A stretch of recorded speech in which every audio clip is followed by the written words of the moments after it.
very uncomfortable throwing LeBron James's name out there as someone who knew something or has some well, no, I think, conspiratorial to be fair, reason but for on not that, I speaking. think Candace was quite careful how she worded that. She didn't say that he knew. She just said he's been deafening by his silence, which he has. He's been very vocal about a lot of other issues involving the black community in America. Why is he so silent? Just because it happens to be somebody he used to party with. It's just interesting. It is interesting, but I want to caution the audience not to jump to any conclusions about why LeBron hasn't. Again, let me be very clear. LeBron should speak out about this because something awful happened, and he has a duty. I think all public figures have a duty to speak out against awful, morally atrocious things that happen. I just don't want to leap to a conclusion. I'm not saying Candace did, I'm not saying you did, but I don't want to leap to a conclusion that there's some other sort of reason why he may have done this. The other thing here is I just remember on that. I just remember. I just need you to hear. Okay, yeah, go ahead, Piers. I'm sorry. Well, the point I was going to make, just on the point you made. All I was going to say is. Sorry. All right. Okay. There's just a little delay. Let me go first. Let me go first. The point I was going to make about the point. You go first. You just made a really good point, which I want to make a point of, which is I think that the point I would make was when Harvey Weinstein went down, there was an absolute stampede of celebrities in Hollywood who rushed to distance themselves and publicly denounce him.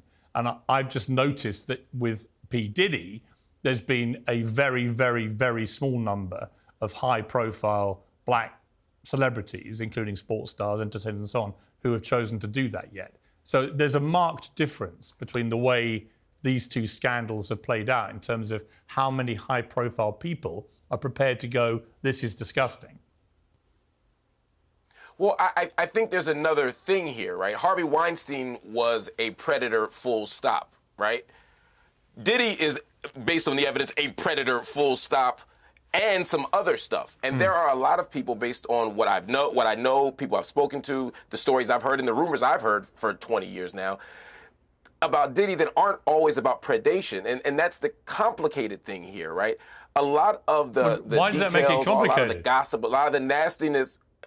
You'll just hear me out. You'll understand. Okay. The thing is, a lot of the stuff, a lot of the subtext around Diddy isn't about predation. It's around sexuality, and so a lot of people aren't really outraged, especially in the hip hop community, that Diddy was preying on underage girls allegedly, or that he's beating up Cassie allegedly. Some people are just weirded out that he may have been having sex with dudes, and so there's a multiple things happening here, and so a lot of the people in Hollywood who are being quiet on Diddy, they're not being quiet because they knew he was doing something illegal. Some of them are quiet because they were at the parties, they were at the freak-offs doing freaky stuff. And the freaky stuff isn't illegal, but it can ruin your career in a society that's homophobic. So I'm saying it's a lot of things mixed in. Okay, Candace, you're raising your hand. I think I know why, but go ahead. Yeah, I agree with you in some ways. What I would just add is it's without question because they did not know that he was recording them. I mean, when I read through that lawsuit, Rodney made it very clear that he had hidden cameras. And if you are a person like LeBron who says ain't no party like a Diddy party, you've got Ashton Kutcher talking about what happens at Diddy parties stays at Diddy parties. And finally you learn via the press that actually Diddy has been collecting evidence on all of you and you don't know where those tapes are.